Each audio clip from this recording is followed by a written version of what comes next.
¿Parece? Buenísimo. Bueno, buenas noches, chicos. Junto con la contadora Liliana Romero vamos a dar el práctico número 10, que tiene que ver con construcción, obras y venta de materiales. ¿Está bien? Yo creo que todos ya tienen el material en su pantalla o lo bajaron de la plataforma. Sin perjuicio de ello, vamos a compartir en un minutito la pantalla, ¿sí?, de la contadora Romero para ver el práctico. ¿Está bien? Yo doy inicio a la lectura del encabezado para ganar tiempo, ¿sí? Bueno, el planteo dice que JR Construcción S.A., responsable inscripto en el IVA, cierra ejercicio el 31/12 de cada año y desarrolla como actividad principal la construcción de obras y como actividad secundaria la explotación de un corralón de materiales. ¿Está bien? Tiene una doble actividad. Es una empresa constructora, obviamente hace obra. Vamos a ver en qué condiciones lo exige la ley. Me anticipo y digo que es obra sobre inmueble propio. Y la explotación de venta de cosas muebles, que es la venta de materiales de construcción, tejas, cemento, pisos, etcétera, de producto de la actividad del corralón. ¿Está bien? Venta de cosas muebles, diría en la jerga fiscal. ¿Está bien? Durante el mes de septiembre del corriente año realizó las siguientes operaciones, informando que en todos los casos se cumplió con lo prescripto por la ley antievasión y que todos los importes son netos de IVA, excepto aclaración en contrario de corresponder. Entonces, en verdad nosotros estamos transitando ya el artículo tercero de la ley. Yo lo tengo en la página, si ustedes me permiten, de Editoriales Repar, página 30, ¿sí? Cuando el artículo tercero empieza enunciando que se encuentran alcanzadas por el impuesto de esta ley las obras, la locación y prestaciones de servicios que se indican a continuación, y el inciso A es que a los fines de este práctico cobra relevancia porque son los trabajos realizados directamente o a través de terceros sobre inmueble ajeno, entendiéndose como tales las construcciones de cualquier naturaleza, la instalación civil, comercial, industrial, dice la norma, ¿sí?, las reparaciones y los trabajos de mantenimiento y conservación. La instalación de viviendas prefabricadas se equipara a trabajo de construcción. Y el inciso B, que también resulta relevante a los fines de este práctico, dice las obras efectuadas directamente o a través de terceros sobre... Entonces, esto tiene la siguiente particularidad. El artículo tercero, inciso A, trabajo realizado sobre inmueble ajeno, y el tercero, inciso B, obra sobre inmueble propio. Estas son las características que vamos a tener en esta situación.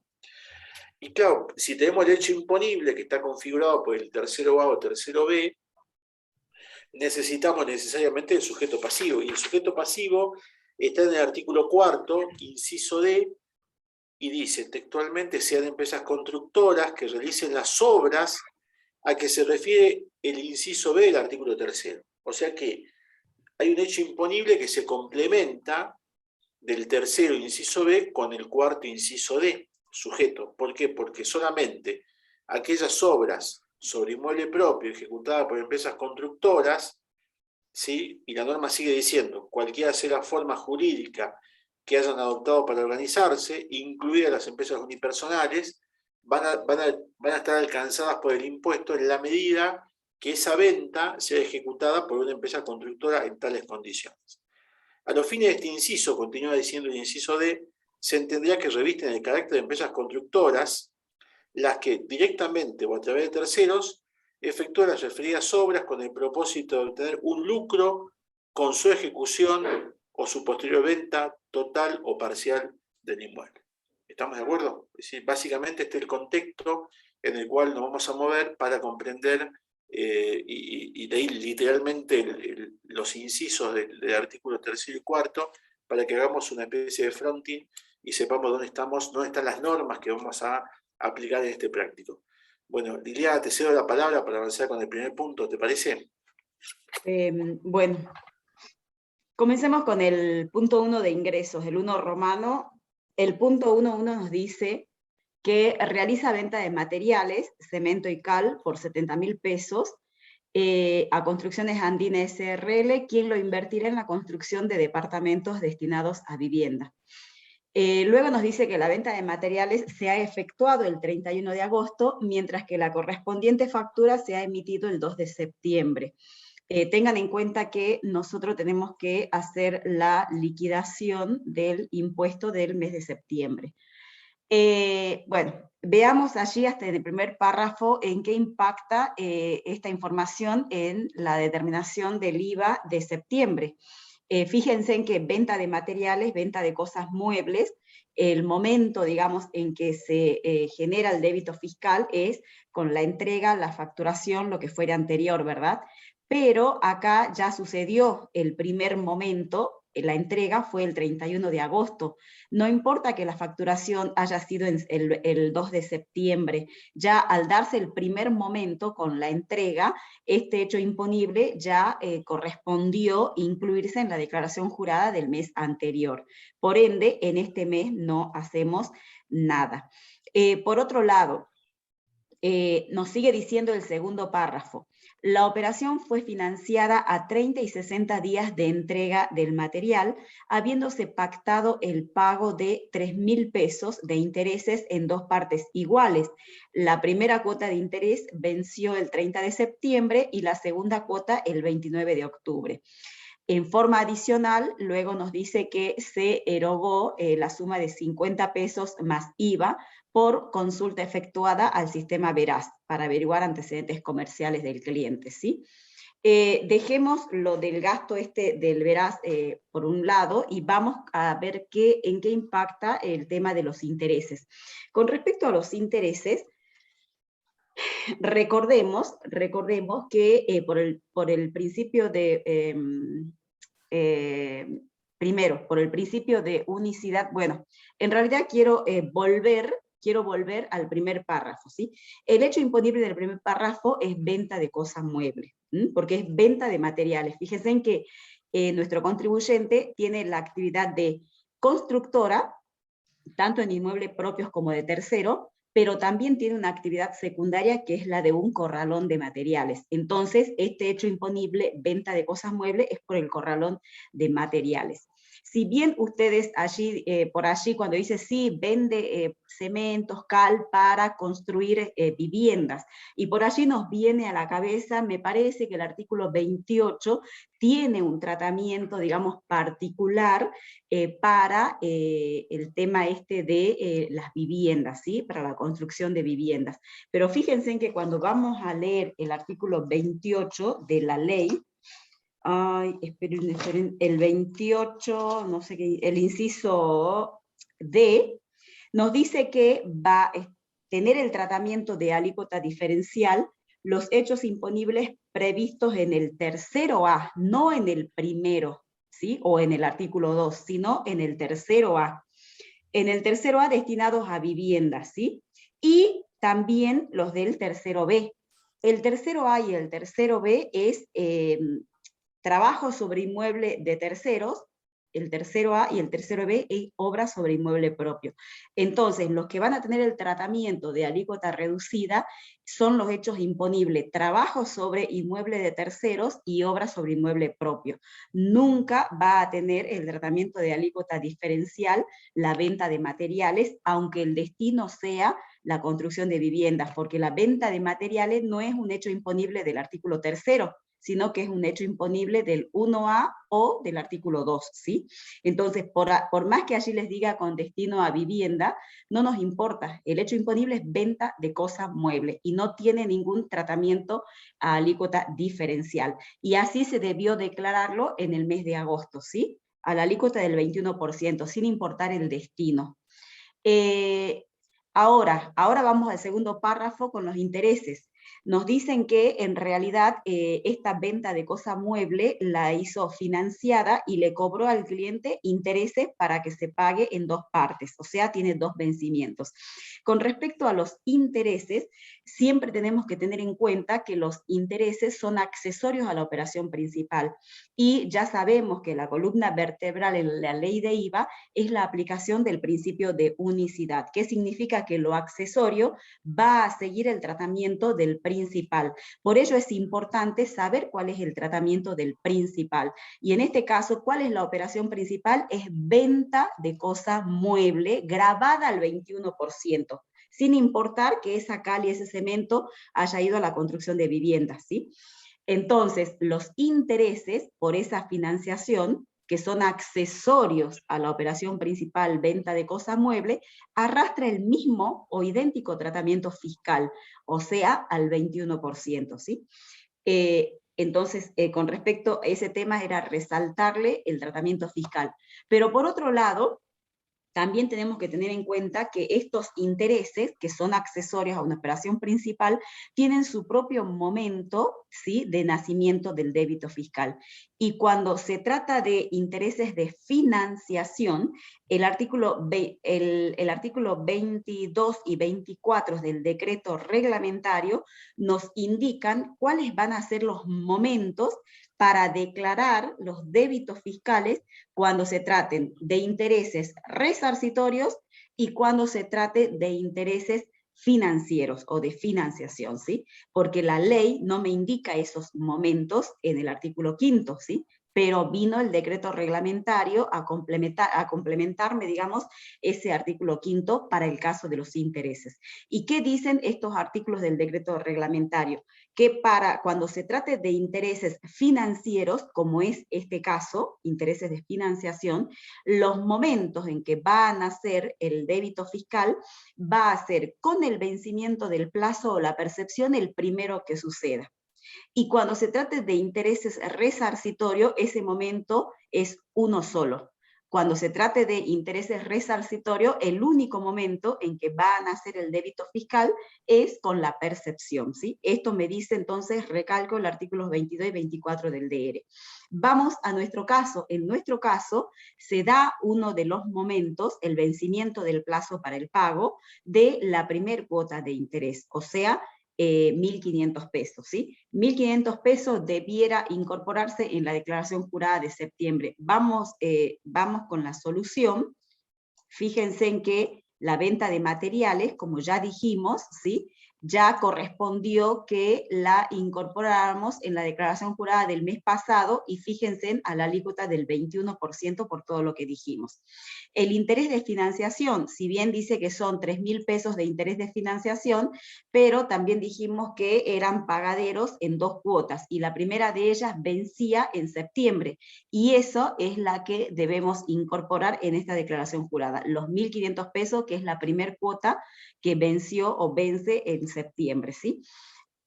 ¿A qué tratamiento fiscal? Accesorio a la operación principal. La operación principal dijimos que tiene el tratamiento fiscal del 21%, entonces estos intereses también van a tener el mismo tratamiento fiscal que la operación principal, 21%.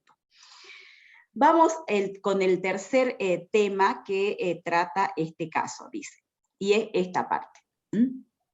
¿Qué es lo que nos dice acá? Que en forma adicional erogó la suma de 50 pesos más IVA con motivo de una consulta efectuada al sistema veraz de informaciones comerciales. O sea que antes de otorgarle la financiación, él hizo averiguaciones, indagó sobre la reputación de este cliente para poder darle, digamos, la financiación en cuenta corriente.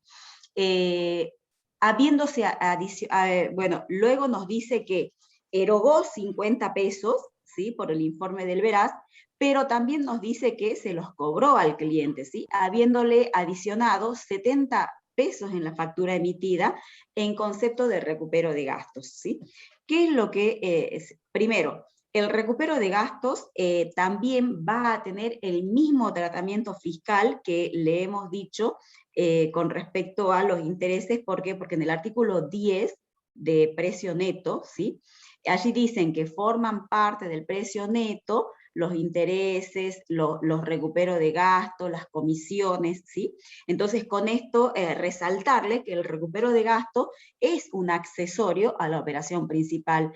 ¿Qué significa? Que va a seguir el mismo tratamiento fiscal por aplicación del principio de unicidad. Ahora, con respecto al recupero de gastos, tenemos que charlar un poquito más. ¿Por qué? Porque en este caso puntual, Fíjense en que cuando se dice recupero de gastos, significa que no es un gasto que debiera estar o debiera, digamos, formar parte de la actividad, en este caso, de nuestro contribuyente, del corralón, ¿sí? Sino que es un gasto que tiene que estar a cargo de la otra parte, ¿sí?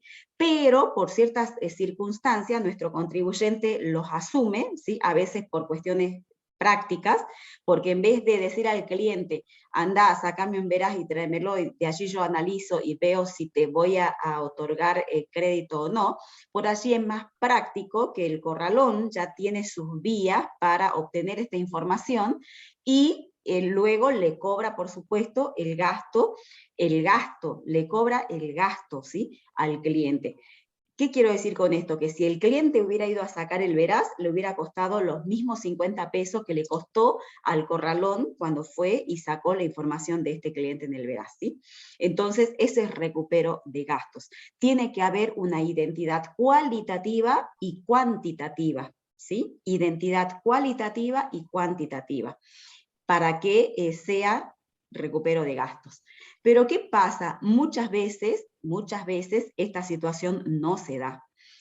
Teóricamente, si hay identidad cualitativa y cuantitativa, en el esquema de liquidación del IVA, que ya lo conocemos porque ya vinimos haciendo 9 trabajos prácticos, el débito y el crédito se neutralizarían y no va a resultar ningún IVA o valor agregado, ¿sí?, a ingresar. ¿Por qué? Simplemente porque no hay valor agregado. En este caso particular, estamos hablando de un concepto, recupero de gastos, que tiene IVA.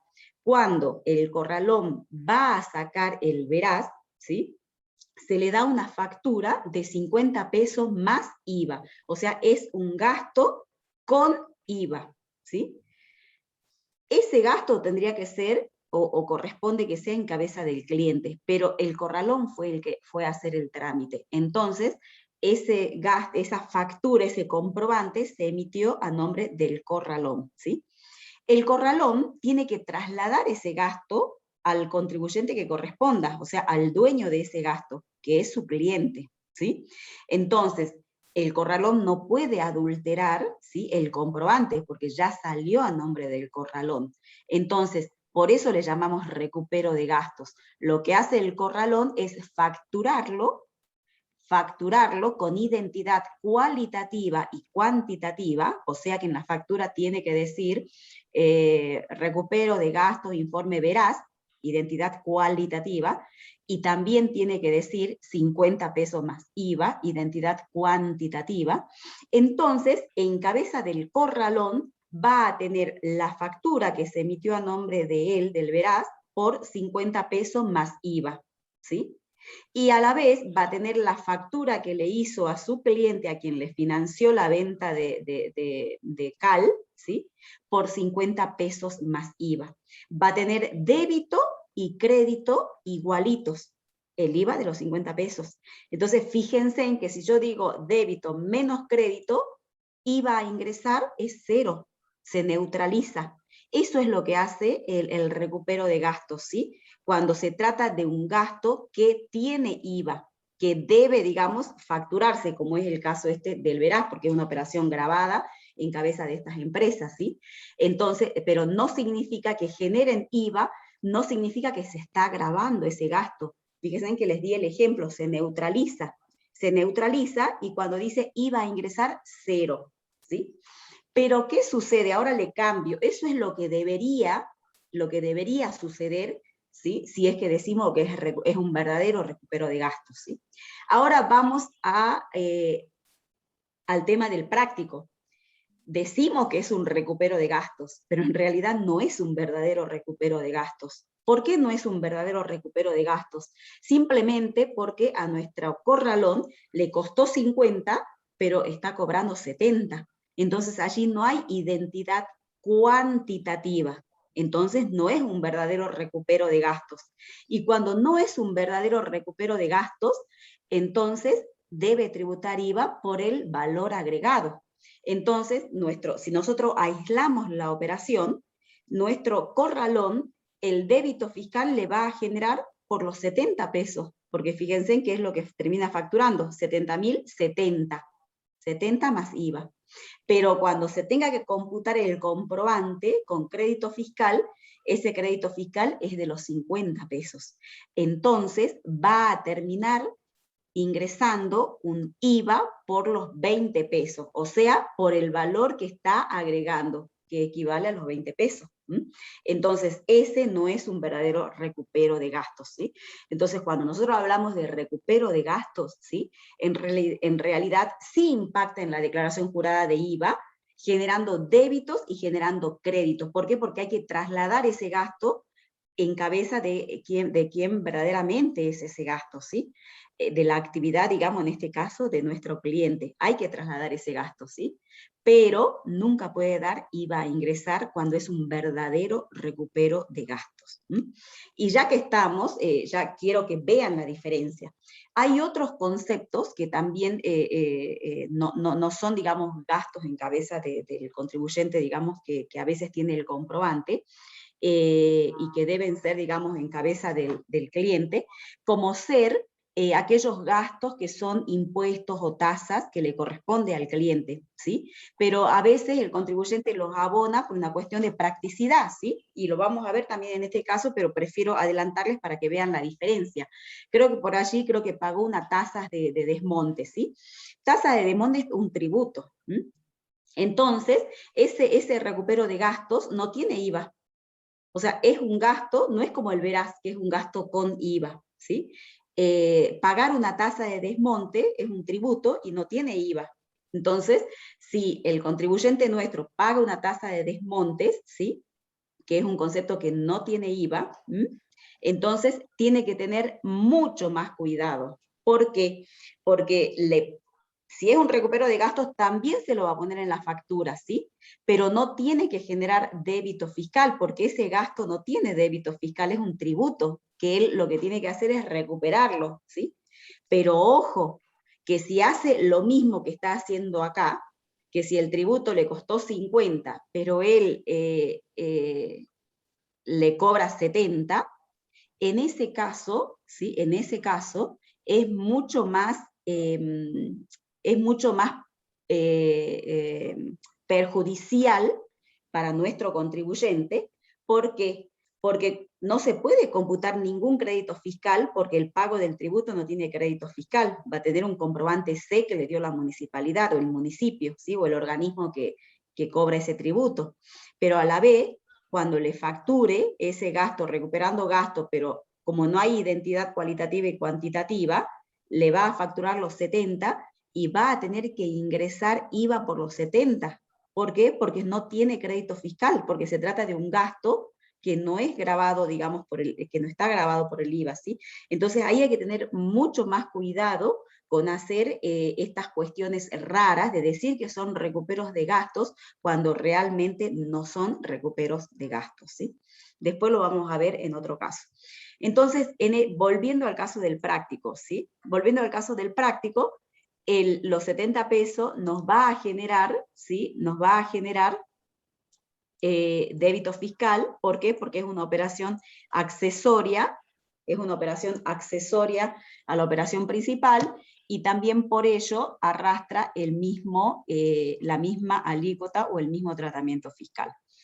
Esto que dice acá, grabado, por no existir identidad cuantitativa con el gasto, en realidad, chico, no es correcto, le falta algo a eso, ¿sí? ¿Por qué? Porque esto no es que está grabado porque no existe identidad cuantitativa. Igualmente, si hubiera identidad cuantitativa, igualmente acá tenemos que poner los 50 pesos e igualmente lo tenemos que grabar al 21%, ¿sí? En realidad, si hubiera identidad cuantitativa, lo que pasa es que en el IVA a ingresar se neutraliza porque el débito sería igual al crédito, ¿sí? Pero en los dos casos genera débito fiscal. O sea que esto después lo deberíamos ver de corregir, Antonio. Perfecto, lo ampliamos bueno. En todo caso. Bueno, si a vos te parece, Liliana, podías machar el punto 1.1 de los gastos también, porque está vinculado, ¿te parece? A ver, che. Abajo. abajo en la solución, el punto 1 en la de crédito solución. fiscal, en la solución, Listo. si lo podés Acá, pasar sí, directamente, te dejarlo, agradezco. sí. Sí, Dale. listo. Bueno, esto es lo que ya hablamos, que son los 50 pesos, ¿sí? Fíjense en que acá tiene IVA computable 10,5. Y acá el IVA computable 14,70, ¿sí? Si aislamos esta operación solita, tiene que ingresar IVA por los 4,20. Y los 4,20 debe ser el 21% de los 20 pesos, el valor que él agregó. Agregó valor por 20, porque le costó 50 y cobró 70, ¿sí? Esa es la diferencia. Si aislamos solamente esta operación, fíjense en que le va a dar IVA a ingresar. ¿Estamos? Volviendo, si él, fíjense, le pongo acá los 50 pesos, si hubiera identidad cuantitativa, fíjense en que igual genera débito fiscal, pero lo genera por 10,5 igual que el crédito. Entonces se neutraliza y el IVA a ingresar es 0. Eso es lo que le quiero decir, que en los dos casos está grabado. ¿Me entienden? Esto lo tenemos mal, ¿sí? En los dos casos está grabado. Sí. Profe, me dicen por el grupo los chicos que hay chicos sin admitir. No sé si se podría fijar, por favor. Sí, ya los admito, ahora que hable el contador los admito. Gracias. Pasamos, Antonio. Profe, disculpe, yo una consulta con el Sí. caso. Para que yo haga como usted acaba de poner ahí en el débito los 50 y quede 10,50 para neutralizarse. En la factura yo debería haber discriminado 50 más el IVA de 20. No, sí, te entiendo. En la factura siempre tiene que estar discriminado, ¿sí? Siempre. ¿Y por qué? Porque allí es donde te das cuenta de la identidad cualitativa. ¿Estamos? Siempre discriminado. El IVA, bueno, depende de cómo facturás, si lo pones por rengloncito o directamente pones todo abajo, o sea, pero al discriminarlo, digamos, en concepto, ya vamos a saber que está discriminado, aunque el IVA no tengas las sumas separaditas y sea un solo total abajo, no importa, pero ya lo estás discriminando, ¿sí? Al discriminar el concepto, lo estás discriminando. Ah, bien. Claro, porque no me queda... Vas a discriminar cada concepto con su precio neto, disculpa, ¿no? Vas a discriminar cada concepto con su precio neto. Claro. No me queda claro cómo sería, por qué usted dice que no se verifica la identidad cuantitativa. Y acá no, porque es 70, él cobró 70. Por eso ahí debería haber dicho 50. Si decimos que es un verdadero reembolso de gastos, ¿qué es reembolso de gasto? Es darle a otro o pasarle, transmitirle el crédito fiscal de un gasto que no es de tu actividad, sino es de la actividad del otro. Y que porque vos hiciste el trámite y te dieron el comprobante a nombre tuyo, pero no te podés quedar con ese crédito fiscal, tenés que trasladárselo al verdadero dueño, digamos, ¿sí? No es un gasto de tu actividad. Entonces, sí. Pero ¿qué pasa acá? En vez entonces, no es reembolso de gasto, ¿por qué? Porque acá le está cobrando como un servicio, porque no hay identidad cuantitativa. Claro. En vez de 50 le está cobrando 70, o sea que le está cobrando sus servicios por haber hecho él la gestión. Ah, bien. Entonces sí, no es un verdadero. Gracias. Bueno, ¿seguimos, Antonio? Perfecto, ahí voy al punto siguiente. Mientras vos admitís, Liliana, a los alumnos que están en sala de espera, ¿sí? Voy al punto 2. Bueno, el punto 2 me dice que venta de viviendas construidas sobre inmueble propio. Les pido que subrayen la palabra venta de viviendas, porque la construcción de venta de viviendas está grabado al 10,5, artículo 28, inciso C. Primer dato que me parece relevante de este punto. La venta de viviendas construidas sobre inmueble propio, hecho imponible del artículo 3, inciso C, habida cuenta que JR Construcciones S.A., que es un sujeto del 4, inciso D que acabamos de mencionar, se produce esta lógica, esta conjunción en materia de servicios entre tercero A y empresa constructora, con lo cual tengo el hecho imponible perfectamente determinado en este caso. ¿Qué hace JR Construcciones? Vende viviendas que él construyó sobre terreno propio por la suma de 420.000 pesos a una sociedad llamada La Gauchada S.A. La Gauchada S.A. ¿Está bien? Este es el primer dato relevante que tenemos que analizar, ¿sí?, en este punto. Punto seguido. Se conoce que el porcentaje de atribución a la obra que realizan las partes es de un 80% de la construcción y un 20% del terreno. ¿Por qué es importante esta apropiación de obra y terreno? Porque, como saben ustedes, avesados estudiantes de ciencias económicas, que la venta inmobiliaria, la venta del terreno, la venta del lote, no está grabado en el impuesto al valor agregado porque no pertenece al catálogo de hechos imponibles del artículo primero. La venta inmobiliaria no está nominada en el artículo primero, sí está nominada la venta de cosa mueble. Pero la venta de cosa inmueble, al no estar enunciada o en ese catálogo de hechos imponibles del artículo primero, es un concepto no grabado. Entonces acá aparece la importancia de por qué discriminar terreno no grabado de obra grabada, porque evidentemente la proporción de obra grabada, hecho imponible del tercero A, vuelvo a repetir, es lo que va a contener o va a gravar la ley con el impuesto al valor agregado. Porcentaje que menciona según lo convenido por las partes.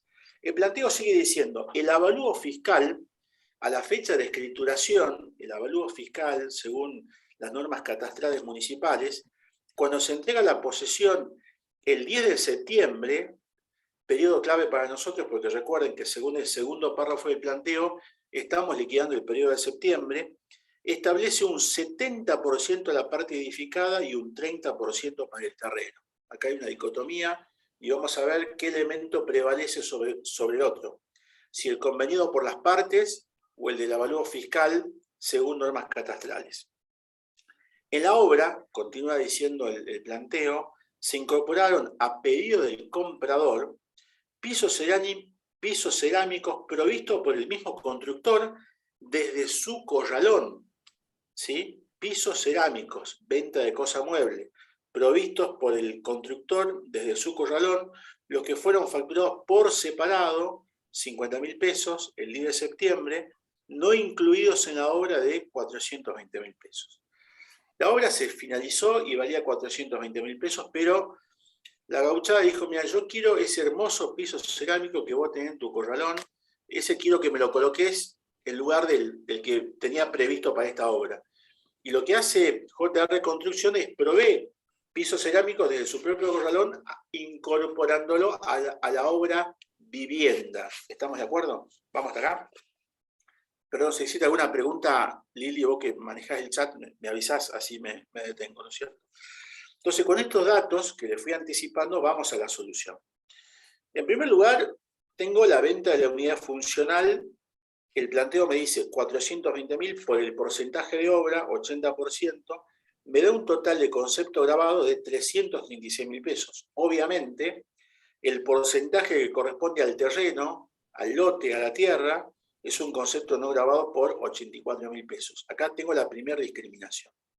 El segundo elemento que tengo que analizar es que el concepto de vivienda o el hecho imponible del 28 inciso C, cuando yo construyo para vivienda, la alícuota que aplico es el 10.5, es decir, una alícuota reducida a la alícuota general respecto del 50%. Pero acá no termina el tema, sino que en verdad tenemos que viajar al año 1996, al decreto 1230, que yo en el REPAR lo tengo en la página 77, hay dos decretos, el 324, 27 de marzo del 96, tenemos que viajar hacia atrás en el tiempo, ¿no? Y decreto 1230, 30 de octubre de 1996. ¿Por qué?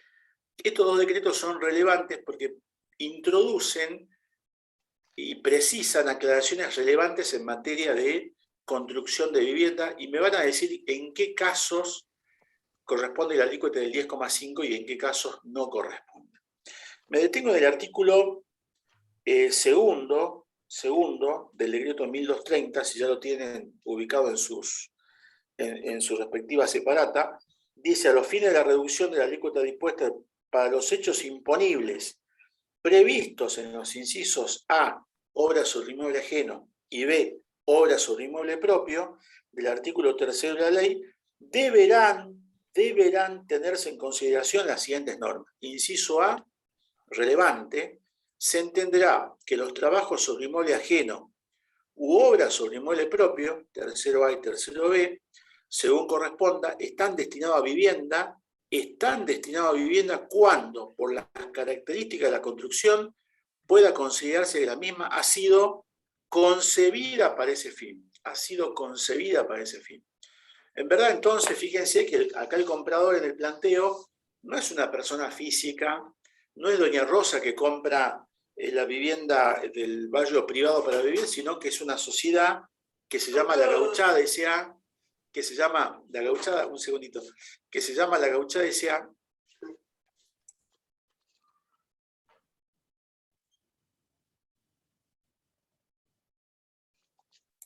perdón, una pequeña interrupción en casa.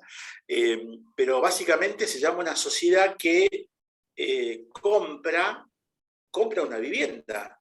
¿Por qué? Porque la norma dice destinada a tal fin. No hace falta que compre doña Rosa o el consumidor final de estas obras, sino que simplemente al estar destinadas para tal fin, la Gauchada, a pesar de que no es una persona física, a pesar de que no es un consumidor final, y podrá la Gauchada revender estos inmuebles o podrá destinarlo a sus empleados, lo que fuera, siempre va a estar grabado al 10,5.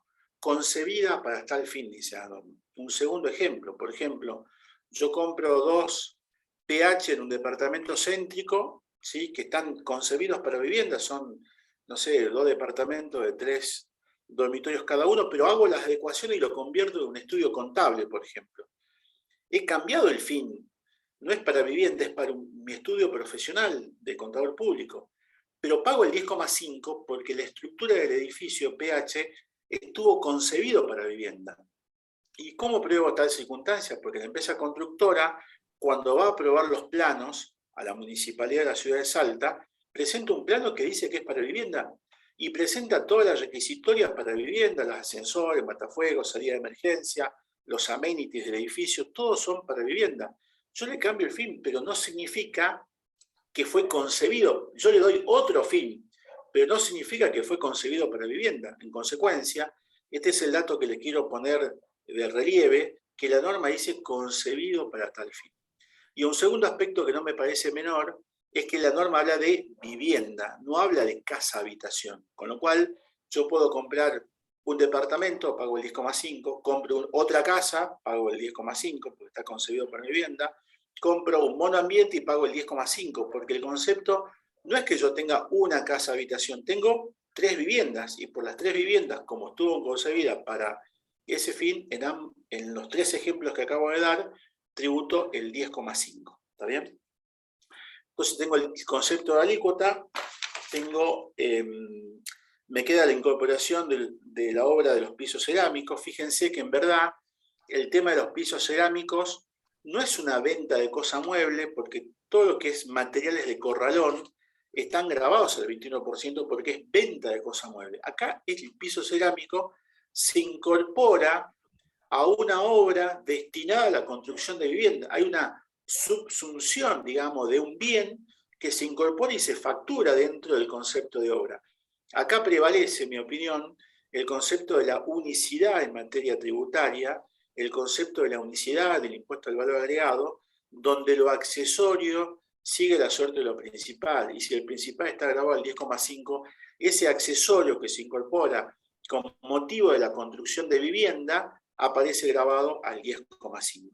No es un caso de venta de piso cerámico a un tercero, totalmente distinto a la construcción. Realmente es la incorporación de un bien a un contrato principal grabado a la alícuota del 10,5. Por eso entiendo que la solución es correcta cuando menciona artículo 3º, inciso B y 28, inciso C. Bueno, yo me detengo acá un segundo por los tiempos, Lida, si vos querés avanzar con el caso siguiente, salvo, por supuesto, que haya preguntas en el chat. Yo, profe, una consulta, disculpe. ¿Cómo no? No entiendo la diferencia entre este punto y el 1, que también era venta de materiales para la construcción de departamentos destinados a vivienda. Correcto. Muy Volvamos al planteo. Fíjense que el planteo dice, en la obra se incorporan. ¿Cuál obra? La obra principal que da la construcción de vivienda. ¿Estamos de acuerdo? A pedido del comprador se incorporan pisos cerámicos provistos por el propio corralón. Significa que en verdad el piso cerámico se incorpora a un contrato de obra cuyo objeto principal es la construcción de vivienda. Entonces yo decía acá, lo accesorio sigue la suerte de lo principal. ¿Cuál es lo principal? La construcción de vivienda. La vivienda está grabado al 10,5 por reducción de alícuota, 28C. Ese material no se vende aisladamente, no es una venta por separado del contrato, se incorpora ese contrato, forma parte de ese contrato, que en definitiva todo, en esta teoría de la unicidad que llamamos nosotros en la cátedra, teoría de la subsunción, en alguna doctrina, todo aparece incorporado a la alícuota del 10,5, porque no es una venta aislada del material de construcción, como el primer caso. El primer caso viene un tercero, compra el material y se va. Después construirá, por supuesto, pero compra un material y se va. No hay una obra al cual asociar ese material que se vende. ¿Se entiende? Algo se incorpora a algo mayor, al contrato de obra. Y como el contrato de obra está grabado al 10,5, todo aparece grabado a la misma alícuota. ¿Está bien? No sé si quedó claro en este punto. En el otro punto era venta de cosa mueble, el hecho imponible principal, y en este caso el hecho imponible no es venta, sino es que es obra. Y si hacemos aplicación del artículo 10, quinto párrafo, apartado 3, nos dice que forma parte o son integrantes del precio neto el precio atribuible a los bienes que se incorporen en las prestaciones grabadas del artículo 3º. ¿Sí? Por eso es que estos pisos cerámicos forman parte del precio neto del hecho imponible del artículo 3º, ¿sí? Vamos al punto siguiente. El punto 3. Por la construcción de un parador turístico en la ciudad. Profesora, Sí. disculpe, usted hace un rato dijo nunca la venta de materiales va a tener el descuento de la alícuota, o sea que Sí. nunca va a estar grabada al 10,5. Sí. En el punto anterior, sí es compra de materiales, pero dice que se va Venta a de materiales. venta de materiales, se va a destinar para la construcción de departamentos destinados a vivienda. Sí. O sea, ahí Sí. sin importar la intención, o sea, la finalidad que va a tener ese material, No. lo grabamos al 21. Siempre, porque el corralón, al corralón no le importa qué van a hacer sus clientes con todo lo que él venda. Bien, Y él no va a andar controlando, digamos, porque las exenciones, ese es otro tema, digamos, de que muchas de las exenciones que tenemos no eximen toda la cadena. Por ejemplo, en este caso, está, digamos, exenciones o beneficios de alícuotas reducidas. En este caso, tiene un beneficio de alícuota reducida la construcción de viviendas, pero en realidad, la empresa constructora va a tener un cúmulo de saldo a favor, porque cuando va a comprar el cemento, el hierro, los pisos, la cal, todo lo va a pagar con IVA al 21%, y cuando venda, y va a vender con IVA al 10,5%. Entonces, díganme si el beneficio tributario de alícuota reducida realmente es un beneficio. Si ya le sacaron, digamos, el IVA del bolsillo, ¿por qué? Porque el constructor tuvo que pagar todas las materias primas, las tuvo que pagar con el 21%. Y después le queda en su declaración jurada un inmenso crédito fiscal del primer párrafo. ¿Por qué? Porque pagó todo al 21%. Y después cuando genera el débito, es al 10,5. Entonces, esos beneficios, digamos, no son beneficios que realmente ayudan a los contribuyentes. Lo que ayudaría es que alivianen toda la cadena. Ajá, bien. Y en el segundo caso, la empresa ya tiene ese material que él lo pagó al 21, pero al colocarlo en el inmueble... En otro hecho imponible que es obra, ¿sí? Ahí lo tiene que cobrar al 10,5. Claro, va, Bien. digamos, formando parte de todo, porque cuando uno vende una unidad, forma parte del costo, tanto los materiales que compró, la mano de obra, la utilidad, todo forma parte del precio neto grabado, ¿sí? Y todo eso, por el principio de unicidad, va a la misma alícuota de la operación principal, al 10,5. Y En ese allí caso, la incorporación no la tenemos que tomar como venta de cosa no, mueble. porque no hay transferencia de dominio. ¿Me Bien. entiendes? O sea, Sí, sí, él sí. No, compra el porque elemento, pero lo incorpora a la obra. Después sí, hay no. transferencia Pero enajena a la obra terminada. claro, no, lo que pasa es que me vino la confusión porque en algún momento dijeron eso, de que al cambiar, o sea, ya estar terminado el departamento, pero la persona quería otros pisos, se lo tomaba como venta de cosa mueble. O sea, en algún momento lo dijeron, por eso Cuando me quería surgió otro la duda. piso. Ah, Claro, esta la venta de los cerámicos, quería cambiar, o sea, no lo tomaba como que ya estaba bueno, plasmado. mira, les comento, chicos, esto sí es un tema que sí lo vi, que en Prácticos Viejos tenía otro tratamiento. Sí, No miren los Prácticos Viejos, ¿sí? Es así como está este práctico. bien, ¿Estamos? gracias. Bueno, Sí. en Prácticos Perdón, Viejos, la última aclaración, sí. perdón, la última aclaración sobre este punto. Fíjense que la solución dice incorporación en obra de pisos cerámicos, ¿sí?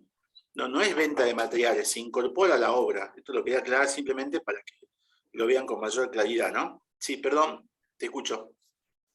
Sí, profe, yo quería preguntarle, acá en el caso del punto 2, que usted habló de lo que es el avalúo y lo que es el contrato que hacen ellos por privado, ¿siempre tomamos lo que se establece por privado y no el avalúo?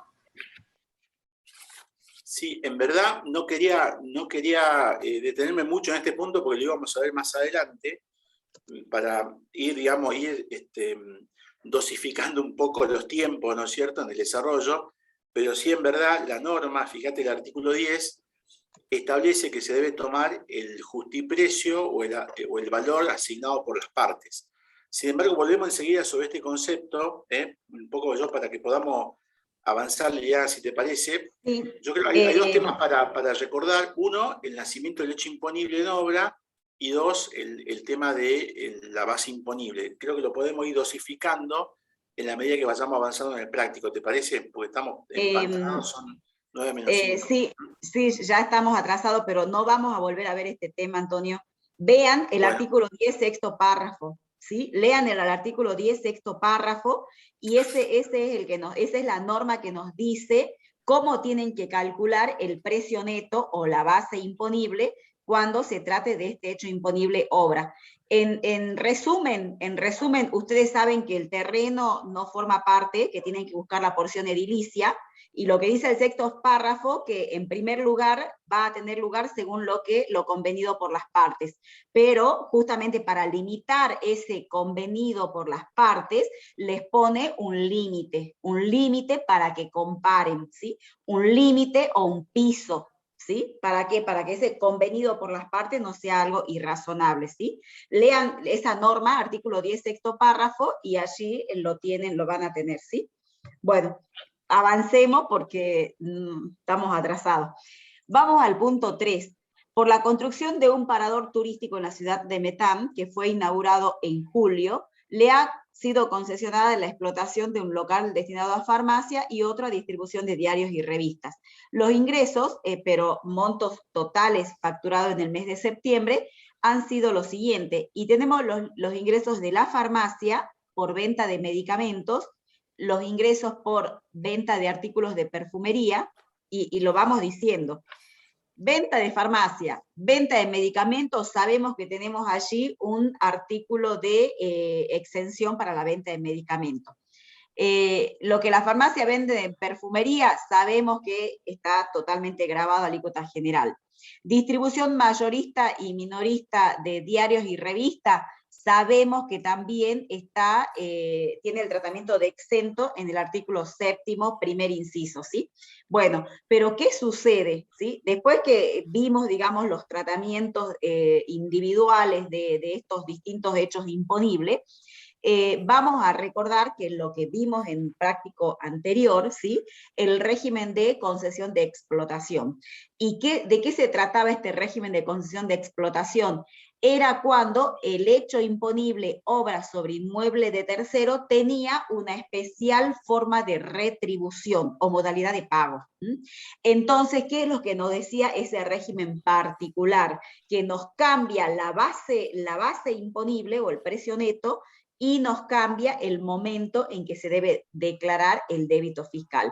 Y nos dice, no tenga en cuenta los hechos imponibles, digamos, que forman parte de esta prestación convenida, porque directamente todo retribuye al hecho imponible obra. O sea que nuestro hecho imponible acá, el que estamos declarando o incorporando en la declaración jurada de IVA, no es el hecho imponible venta de medicamentos, ni artículos de perfumería, ni venta de diarios y revistas, sino que vamos declarando o incorporando en la declaración jurada de IVA una parte o una proporción del hecho imponible obra sobre inmueble de tercero.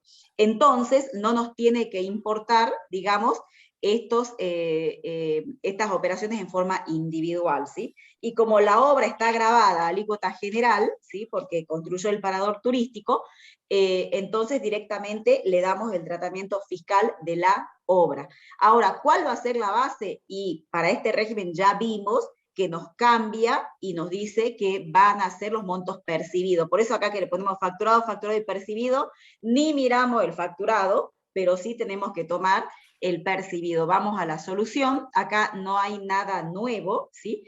Tomamos los montos percibidos, ¿sí? Y hacemos aplicación, ¿sí? De lo que nos dice el artículo 23 de la ley. Esto es una parte o una porción del hecho imponible obra sobre inmueble de terceros, ¿sí? Y después recuerden que nos dice que esta declaración jurada, ¿sí? Del hecho imponible obra sobre inmueble de tercero, digamos como que suple a la declaración jurada de los hechos imponibles individuales, ¿sí? O sea, no se tiene que hacer otra declaración jurada por la venta de diarios y revistas, o medicamentos, o artículos de perfumería, ¿sí? Bueno, fíjense en que le sacamos el IVA para buscar el precio neto. ¿Por qué? Porque los 26 y los 35 son montos, digamos, percibidos, ¿sí?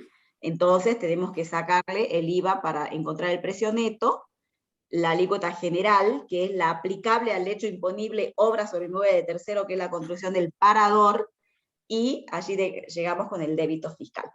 Pasamos al punto siguiente, Antonio, el punto 4.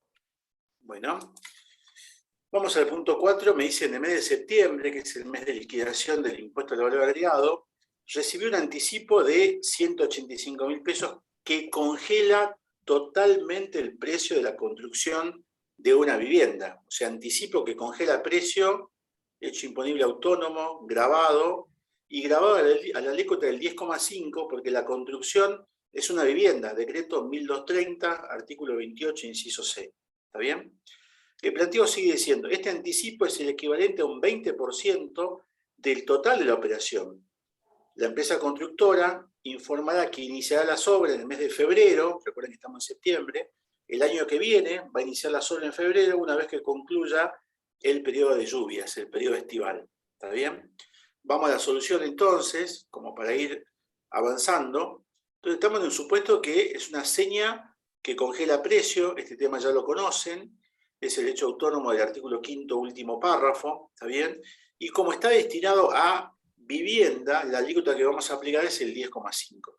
Pero hay un dato relevante en este esquema, porque en verdad ustedes se preguntarán, bueno, pero siempre dijimos, si es construcción de vivienda, hay una porción que corresponde al terreno, no grabado, por lo que ya anuncié en su momento, y hay un porcentaje vinculado a la obra, que siendo una obra, un hecho imponible del tercero B, por ejemplo, se encuentra grabada por el impuesto. Pero acá aparece una norma en particular que nos vamos a remitir al artículo 45 del decreto reglamentario. Yo el artículo 45 lo tengo en la página 68, obra sobre inmueble, dice el artículo, página 68, si me acompañan.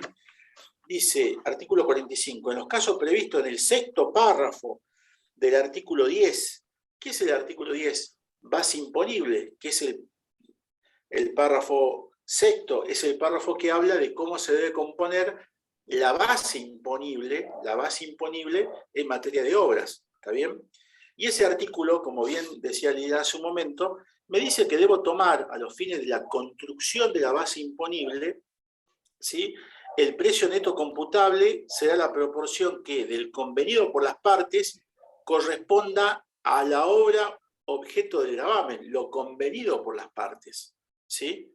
Dicha proporción no podrá ser inferior al importe que resulte atribuible según el avalúo fiscal. No podrá ser inferior, es decir, que hay un límite.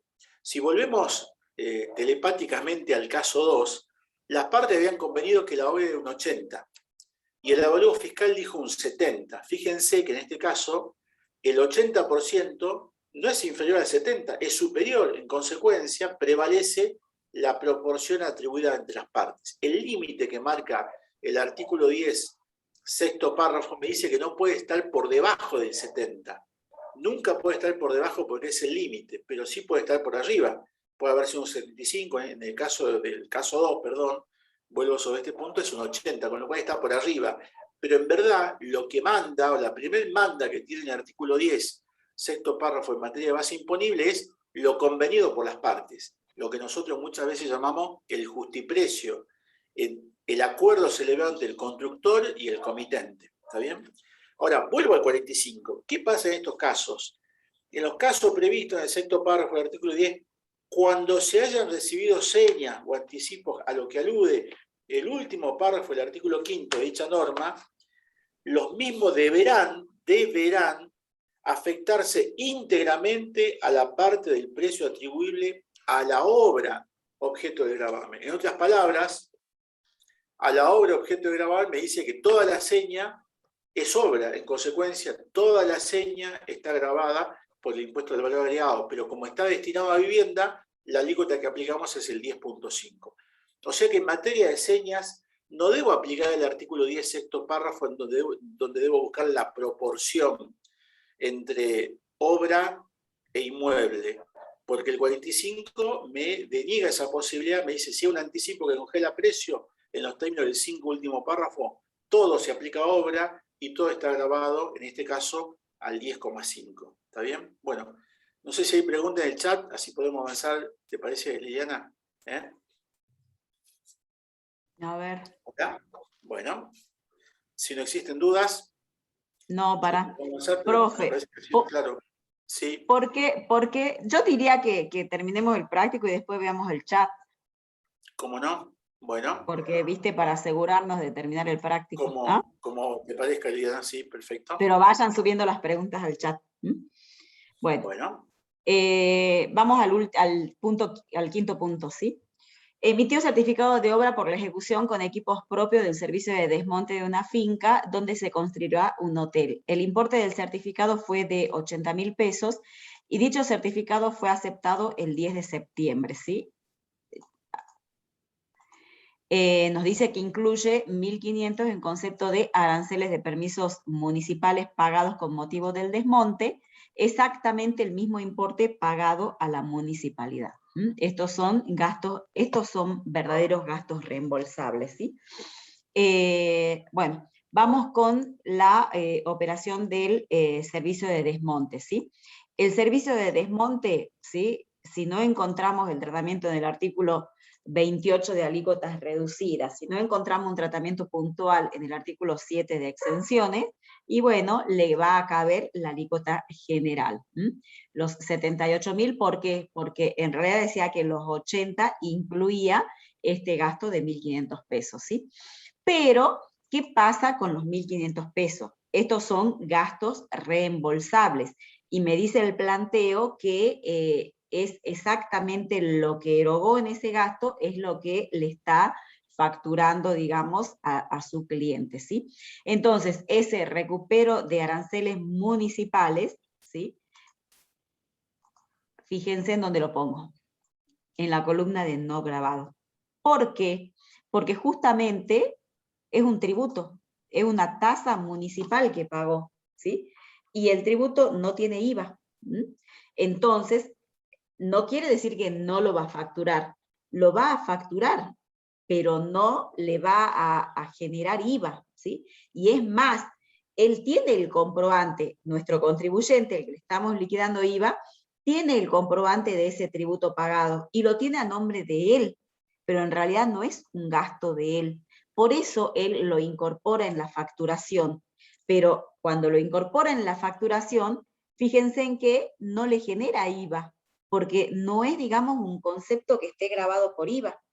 En el otro caso que vimos, ¿sí?, el servicio este que nos da la empresa esta del Veraz, sí es un concepto que está grabado en IVA, pero el tributo que cobra una tasa municipal, una tasa que nos cobra un municipio, no es un concepto que esté grabado por el IVA. Entonces, en los dos casos, estos organismos o entidades emitieron el comprobante a nombre de nuestro contribuyente. Por eso es que tenemos que refacturarlo, entre comillitas, o facturarlo a nuestro cliente para trasladar el gasto en cabeza de quien verdaderamente tiene que tener este gasto, ¿sí? Pero nada más que cuando trasladamos el gasto, que estaba grabado con IVA, que es el del Veraz, ¿sí?, ese gasto tenía discriminado crédito fiscal porque era una operación grabada. Entonces, allí había que trasladar también ese gasto generando el correspondiente débito. ¿Para qué? Para que crédito con débito se neutralicen. Pero en este caso, cuando el gasto reembolsable es un tributo, ¿sí?, no tiene IVA. Tengo el comprobante, pero no tiene IVA. Entonces, debo trasladar el gasto, lo debo facturar, pero lo voy a facturar diciendo, es un concepto no grabado, gasto reembolsable, tributo municipal por tasa de no sé qué, de desmonte, de bosque, no sé, 1.500 pesos. Lo facturo, pero no genera IVA. No tiene que generar IVA porque no es un gasto que esté grabado por IVA. Y de allí que, de allí la importancia y resaltarle en este tipo de gastos reembolsables, que no están, digamos, grabados por IVA, ¿sí?, resaltarles, digamos, que se tiene que cumplir esta identidad cualitativa y cuantitativa.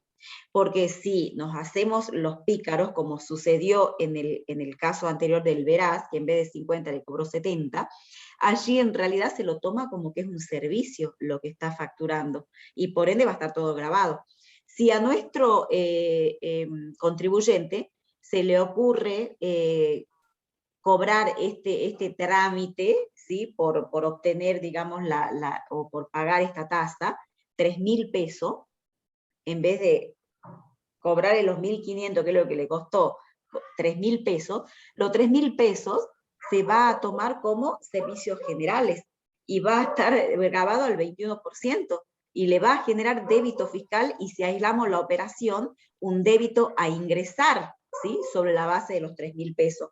¿Por qué? Porque no puede decir que es un gasto reembolsable porque no hay una identidad cuantitativa, ¿sí? Entonces, en especial, resalto, sobre esos conceptos, esos gastos que no tienen, digamos, IVA, no podemos hacernos los pícaros y decir es gasto reembolsable, pero realmente cobrar más de lo que corresponde, digamos, realmente a ese gasto, ¿sí? Bueno, en este caso, el tributo municipal, conceptos no grabados, sí lo facturo, pero no genera IVA, recupero el gasto, ¿sí? Y allí tienen un lindo fallo del Tribunal Fiscal en la causa esta Naroski Eduardo, que se trata de un escribano, lo deben haber visto en teoría, léanlo, porque justamente la actividad del escribano y la actividad del despachante de aduana son, digamos, y también las concesionarias también, cuando hacen esto de las ventas de los autos nuevos y hacen todos los trámites, digamos, ante el registro del automotor, son ejemplos donde las empresas, digamos, justamente trabajan mucho con este concepto de reembolsos de gastos. Y en esta causa de Naroski, la administración intentó, en realidad le ajustó a este escribano, incorporando como base o parte del precio neto grabado todos esos conceptos que el escribano, digamos, nos pide para pagar, digamos, las certificaciones de inmueble, los gastos, digamos, que en realidad son en cabeza de los clientes, digamos, de los escribanos, pero los escribanos lo toman a su cargo para poder, digamos, hacer más rápido los trámites.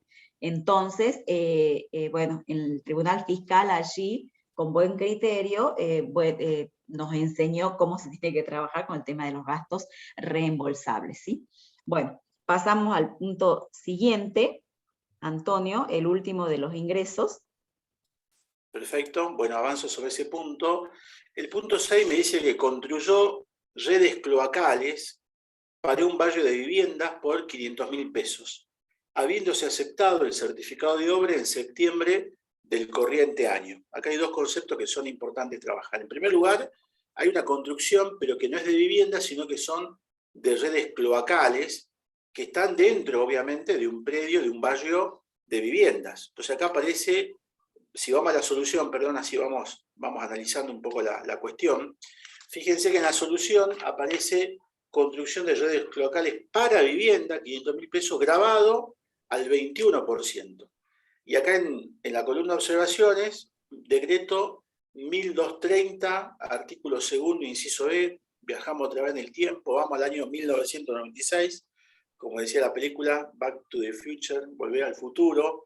Inciso B, ¿qué dice este inciso B?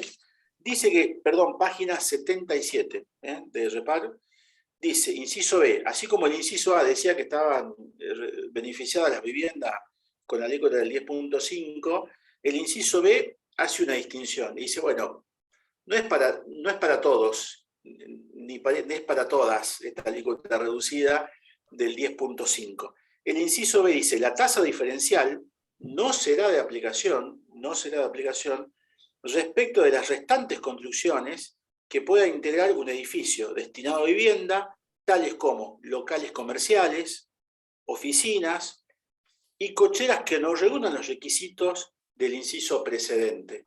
Es decir, que si yo tengo un edificio y en planta baja hago locales comerciales, el edificio de pH grabado al 10.5 porque está destinado a vivienda, y los locales comerciales grabados al 21.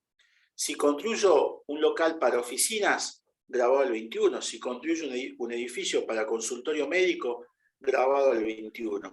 Y el tema de las cocheras es particular porque en verdad lo que dice el inciso precedente es que si la cochera es complementaria a la vivienda, está alcanzada al 10.5, pero si no es complementaria, está grabado al 21. Ejemplo, hago un pH de 20 departamentos y 50 cocheras. Evidentemente hay 30 cocheras que no son complementarias al pH, y esas 30 que exceden o no están vinculadas a los departamentos, están grabadas al 21%. Pero sigo con la norma porque la norma es mucho más amplia, dice, como así tampoco, cuando los referidos trabajos, o sea, como así tampoco le corresponde la aplicación de la alícuota del 10.5, cuando los referidos trabajos consistan en la realización de obras de infraestructura complementarias de barrios destinados a vivienda, ya sea que estén directamente afectados las mismas, tales como redes cloacales, grabado al 21, eléctricas, grabado al 21, provisión de agua corriente, pavimentación de calles, o cubran necesidades sociales, como en el caso de escuelas, puestos policiales, sala de primeros auxilios, centros comerciales y cualquier otra realizada con fines de urbanización, grabada al 21%. Ejemplo, estoy en un barrio privado y le digo a la empresa constructora, mira, necesito que construyamos una cancha de tenis y al lado una cancha de fútbol. La constructora me hace la factura, me dice grabado al 21%, porque el decreto 1230, artículo 2º, inciso B, me dice que todo ese tipo de construcción está fuera del beneficio de la alícuota reducida. Entonces, tenemos acá una verdadera contradicción y para mí una manifiesta ilegalidad, porque evidentemente la construcción de una vivienda dentro de un barrio privado tiende a darle confort a la vivienda o a los habitantes de la vivienda. En mi opinión forma parte del mismo concepto, pero el decreto acá es como que separa. Dice vivienda sí, obra de infraestructura no. Es como que, en mi opinión, existía una línea imaginaria. De la vereda para atrás, 10.5. De la vereda para adelante, 21%. Más o menos la norma dice eso. Obra de infraestructura, red cloacal, eléctrica, provisión de agua corriente, pavimentación de las calles, grabada al 21%. Si el destino es dar confort a las viviendas, obviamente en un barrio cerrado, por ejemplo, si quiero pavimentar, si quiero hacer una construcción, no sé, un Zoom para los cumpleaños, lo que fuese, encarece obviamente la obra, porque está trasladando la constructora al precio el 21%. Bueno, solución, grabado el 21, decreto 1230, artículo 2, inciso B, tema clave para que lo tengan agendado. Bueno, Lili, yo en ese punto creo que no tengo nada más para acotar. Si a vos te parece, avanzamos con gastos y compras. Vamos a los gastos. Gastos y compras. Realizó las siguientes adquisiciones y pagos durante el mes de septiembre. Los importes son netos de IVA y aclarándose que el impuesto está correctamente facturado y discriminado. Esto ustedes saben que deben, digamos, controlar que el crédito fiscal cumpla todos los requisitos que dice el artículo 14, ¿sí? Ahora vamos al punto 1. Afectó del negocio de Corralón materiales de construcción que se encontraban en stock para la obra indicada en el punto 1.6, para las obras de infraestructura, ¿sí? Esos materiales tenían un precio de venta de 200 y su costo fue de 150.000 pesos. ¿Qué sucede? No dice afectó, no dijo compró, ¿sí? No dijo compró, dijo afectó. Entonces no hacemos nada, porque nosotros cuando computamos el crédito fiscal, lo computamos, digamos, cuando se producen las adquisiciones. Y acá ya se lo adquirió antes, porque ese material estaba en stock. Lo que hizo fue sacarlo de la estantería del Corralón y llevarlo a la obra. Ese crédito fiscal que se computó en su momento cuando adquirió esta mercadería, y está bien computado. ¿Por qué? Porque lo está destinando, digamos, a las actividades grabadas, me imagino, que hizo todo el control que tiene que hacerse. Vamos con el punto 2. Bien, bueno, el punto 2 me dice que compra grifería y sanitarios para la instalación de baños para la obra indicada en el punto 1.2 precedente por 105.000 pesos. Yo recuerdo que el punto 1.2 es la venta de viviendas construidas sobre inmueble propio de un barrio privado a la gauchada, ¿se acuerdan? Vamos a la solución, Liliana, si te parece. Vamos avanzando. Compra de grifería, 105.000 pesos precio neto. Alícuota 21, IVA facturado, según IVA facturado, ¿sí? Tengo 22.050, IVA computable 22.050, y es el monto que voy a computar como crédito fiscal. ¿Por qué no está grabado al 10,5? Fue la pregunta que hacían al inicio de clase, en verdad, porque el Corralón, o el que me proveyó la grifería, o los sanitarios, en verdad, vende una cosa mueble. No me preguntas cuál es el destino, si es una vivienda, si es una oficina, si es un local comercial. Él hace venta de cosa mueble, yo estoy parado atrás del mostrador, digamos, y quien vende me vende una cosa mueble, un hecho imponible del 1A, 2A, grabado al 21%. ¿Está bien? No hay una obra. La norma en ningún momento me está diciendo que los insumos de la obra, no, para nada, hay una venta de cosa mueble, con lo cual yo voy a computar como costo, como insumo de esa obra futura, el 21%. Ahora, si después la obra, como ingreso, está destinado a vivienda, tributaré el 10,5 a una alícuota reducida, digamos, como lo establece el decreto 1230. Pero acá estoy parado en el momento de la compra. Cuando voy a comprar un corralón, o a una grifería o proveedor de materiales, siempre, la alícuota va a ser el 21%. Bien, no sé, Lidia, si hay alguna aclaración, ¿te parece que avancemos? Avancemos. Bueno. Vamos al punto, el 3. Realizó compra de materiales por 265.000 pesos para la futura construcción de vivienda que se destinarán exclusivamente a alquileres por plazos superiores a 3 años. Primero, uno de los requisitos para computarse el crédito fiscal justamente es el de vinculación, ¿sí? ¿Y qué nos dice ese principio de vinculación? Que solamente podemos computarnos créditos fiscales de aquellas adquisiciones o prestaciones de servicios que estén vinculados a la obtención de operaciones grabadas, ¿sí?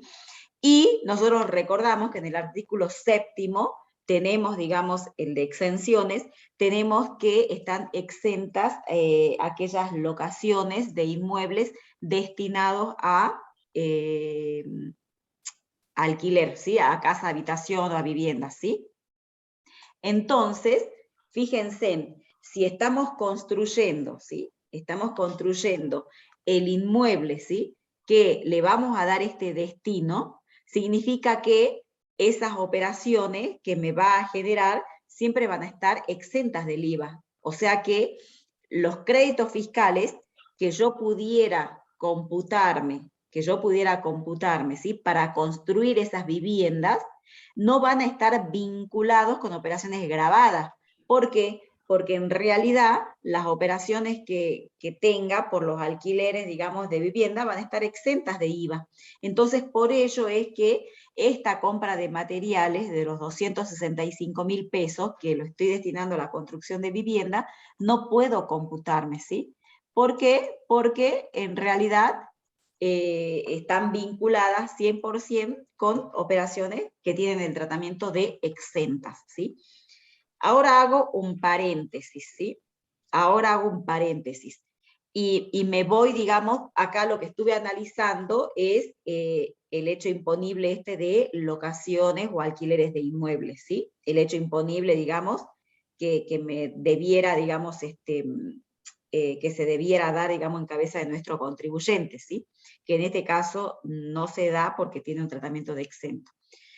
Pero, ojo, y esto sí quiero que lo vean solos, cuando volvemos al hecho imponible construcción sobre inmueble propio, que decimos que es el hecho imponible complejo porque implica la construcción y la venta de ese inmueble, fíjense en que el artículo 3º simplemente dice que se encuentra alcanzado por el impuesto la obra efectuada directamente o a través de terceros sobre inmueble propio, ¿sí? Pero como sabemos que el hecho imponible es construir y vender, por allí nos podemos preguntar sí, pero no nos estamos computando crédito fiscal, ¿por qué? Porque sabemos que el destino es alquilar, el alquiler exento, ¿sí? Pero si termina de construir y decide vender, entonces ya ese es otro hecho imponible, es el hecho imponible de construcción y venta, y allí va a estar grabado. Y allí decimos, uy, pero no nos vinimos computando los créditos fiscales, entonces ojo con eso, ¿sí? En realidad estos créditos fiscales, acá, porque ya a ciencia cierta nos está diciendo cuál va a ser el destino, pero también hay que ir teniendo cuidado, porque si decidimos cambiarle el destino, en realidad vamos a realizar otro hecho imponible, que es construcción y venta, si decidimos venderlo. En vez de alquilarlo, decidimos venderlo. Y allí sí vamos a necesitar ir para atrás y comenzar a mirar todos aquellos créditos fiscales que no nos hemos computado, que vamos a poder computarnos con posterioridad, porque va a estar vinculado ahora sí a una operación gravada, ¿sí? Que va a ser el hecho imponible, construcción y venta sobre inmueble propio, ¿sí? Un poco, ¿por qué decía mirar este tema? Porque el artículo, lo que les di es el tratamiento general, pero en realidad el artículo 5º del decreto reglamentario nos limita un poco este hecho imponible. ¿Por qué? Porque construcción y venta se puede dar en el primero, en el segundo, en el tercer día, en el primer año, en el 10º año, y también hubieron casos jurisprudenciales donde pretendieron, digamos, generar el débito fiscal sobre este hecho imponible, aún habiendo pasado 50 años desde que construyó hasta que vendió. Entonces decimos, ¿hasta dónde se puede dar este tema de que renazca, entre comillitas, el hecho imponible construcción y venta? Y allí aparece en la reglamentación del artículo 5º, donde me da un límite temporal, y me dice, no se van a encontrar alcanzados por el impuesto, o sea, por el hecho imponible construcción y venta, ¿sí? Las operaciones realizadas, bueno, por el sujeto pasivo, cuando por un lapso continuo o discontinuo de 3 años, allí acotó el plazo, ¿sí? Cumplido a la fecha en que se extienda la escritura traslativa de dominio, las mismas hubieran permanecido sujetas a arrendamientos o a derechos reales de usufructo, uso, habitación o anticresis. ¿Qué es lo que hace el artículo 5 del DR? Es ponerle un límite temporal al hecho imponible obra sobre inmueble de tercero. Y me dice, sí, por 3 años le das otro destino, por ejemplo, este que pensamos darle, digamos, de alquiler, después lo podés vender después del 3er año, ¿sí? Y si lo vendés después del 3er año, no va a nacer el hecho imponible obra sobre inmueble propio, construcción y venta, digamos, ¿sí?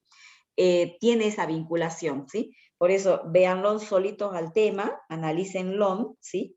En este caso del práctico, lo hicimos sencillo y dijimos, no, olvidémonos, no se va a dar ese hecho imponible, construcción y venta.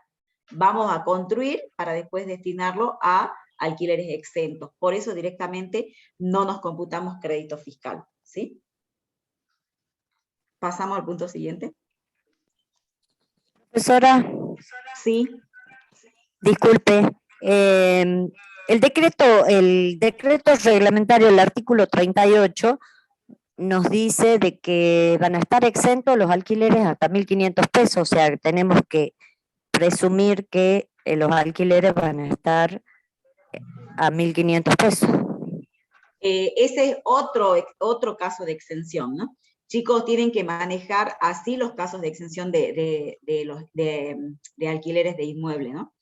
Fíjense en que en la ley, el artículo 7º, les da una exención cuando el destino es el que estamos hablando, otra exención cuando el locatario es el Estado o similares, otra exención cuando el destino es para actividades agropecuarias, y una que le llamamos genérica o las restantes locaciones, siempre y cuando cumplan con ciertos requisitos que por unidad, por mes, no superen los 1.500 pesos, etcétera, etcétera. Son, esos son los casos de exención de alquileres de inmueble o de locación de inmueble que tenemos en el artículo 7º, ¿sí? De la ley.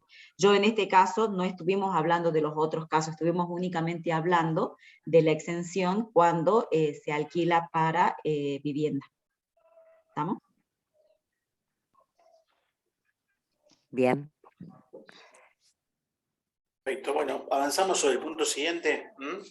El El préstamo. punto siguiente es el punto 4, ¿no es cierto?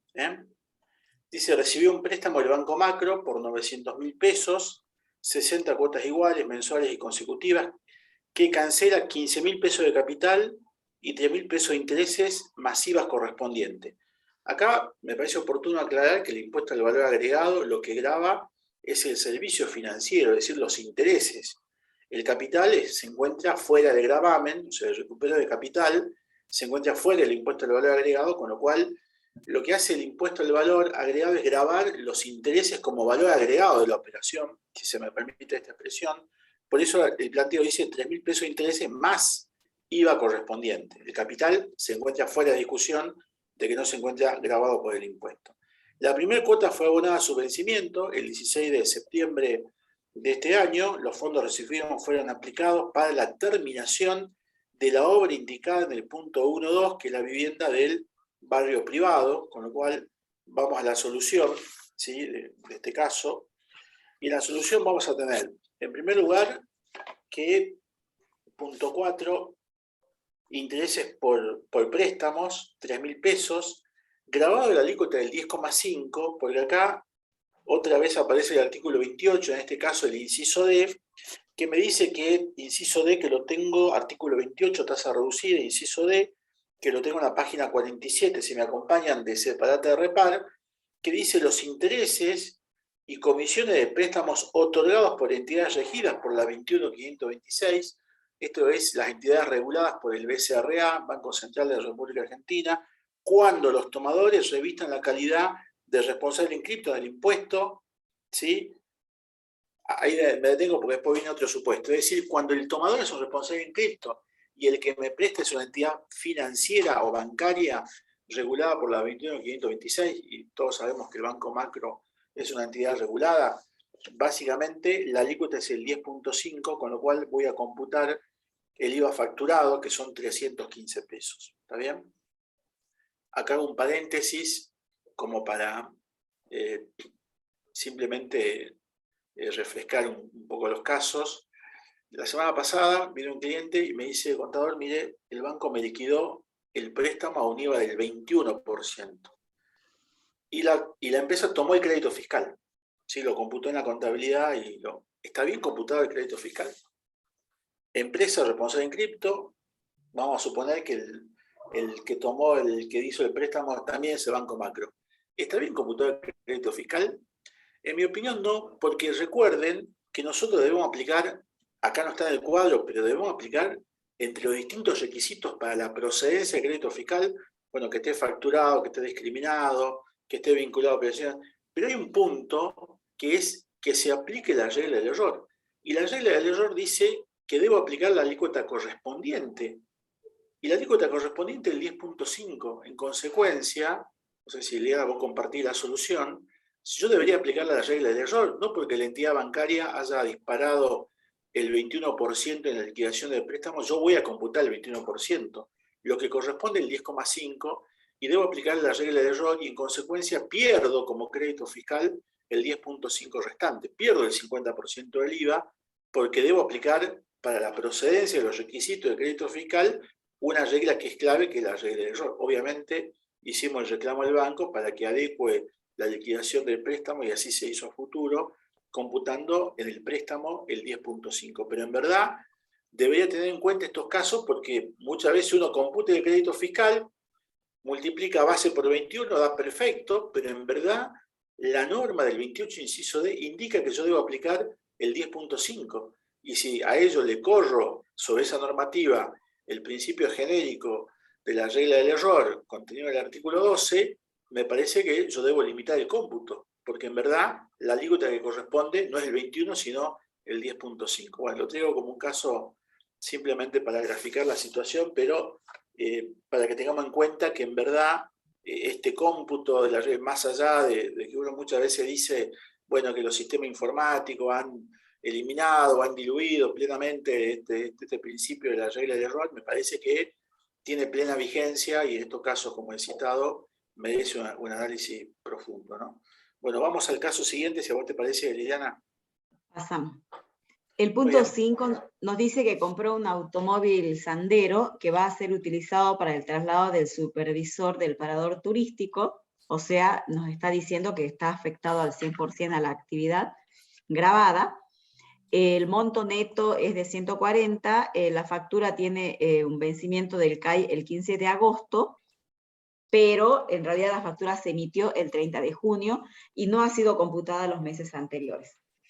Primero, veamos si corresponde o no, si esta factura reúne los requisitos, ¿sí?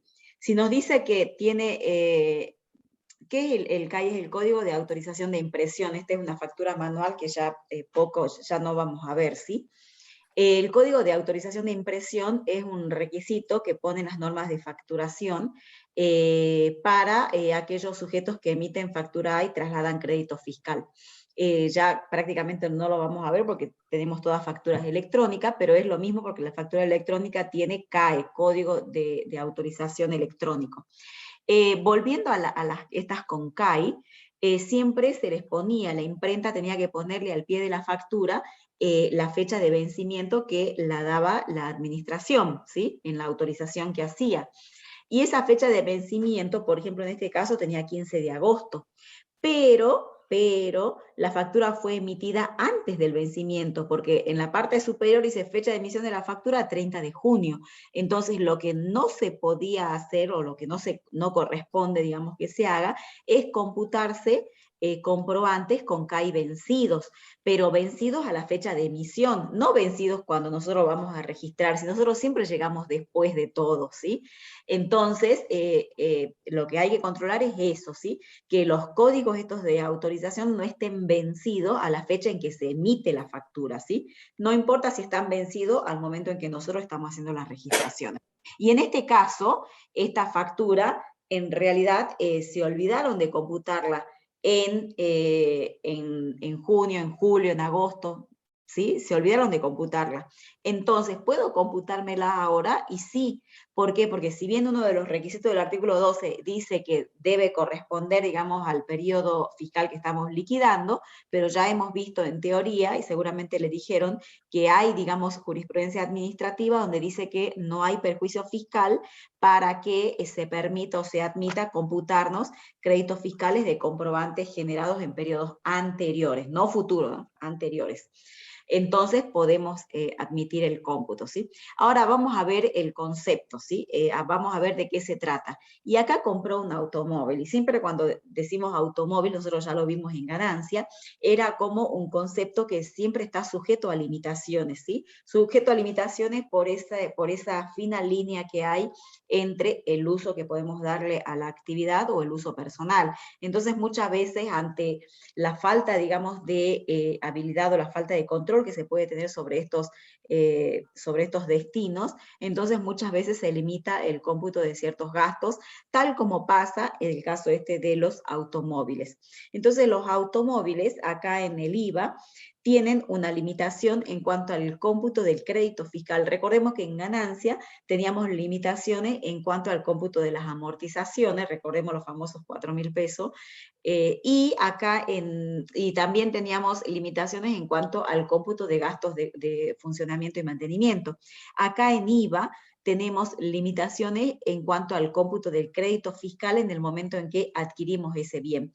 Y fíjense en que en el artículo 12, luego en el segundo párrafo del apartado A, nos dice directamente, no se consideran vinculadas con operaciones grabadas, es una ficción que nos pone, o que nos imponen, digamos, en la norma, diciendo que no importa que me digas, como pasa en este caso, nos dice que el automóvil va a ser utilizado 100% para trasladar al supervisor de metanas altas. Y sabemos que esa actividad que está haciendo el supervisor es una actividad totalmente grabada al IVA y al 21%, porque lo vimos porque es el caso de la concesión de explotación, ¿sí? Bueno, pero cuando la ley dice no se consideran vinculadas, es una ficción, y dice, por más que vos me demuestres, contribuyente, que sí está vinculado, pero nosotros decimos en la ley, o le imponemos esta ficción, de que no va a estar vinculado, y al no estar vinculado no cumple con uno de los requisitos de la norma, ¿sí?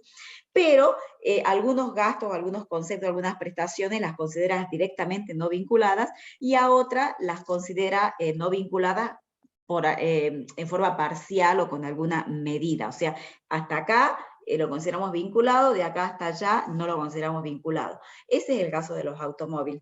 Dice que lo va a considerar vinculados, ¿sí?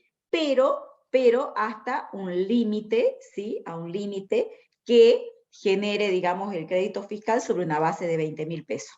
Ahora, sobre lo que supere, lo va a considerar no vinculado. Entonces, este automóvil nos costó 140.000 pesos. El 21% de 140, no sé cuánto será, ¿sí? Pero la norma dice, sobre 20.000 pesos lo vamos a considerar vinculado. Ahora, los otros 120.000 pesos lo vamos a considerar no vinculado. Entonces, ¿qué decimos en la solución? Porque decimos que lo tenemos afectado al 100%, ¿no? Porque si decimos que la afectación es parcial, tenemos que seguir proporcionando, ¿eh? Pero suponiendo una afectación del 100% y aplicando la limitación o la medida que nos da, digamos, el artículo 12, entonces vamos a decir, sobre 20.000 lo consideramos vinculado, o sea, podemos computarnos el crédito fiscal, los 4.200. Sobre los 120.000 pesos, acá no quiero escribir acá, sobre los 120.000 pesos, ¿sí? Vamos a considerar que ese crédito fiscal no está vinculado. ¿Cuánto es el crédito fiscal de los 120.000 pesos por 0.21? 25.200, ¿sí? O sea que, fíjense en que un IVA de 29.400, ¿sí?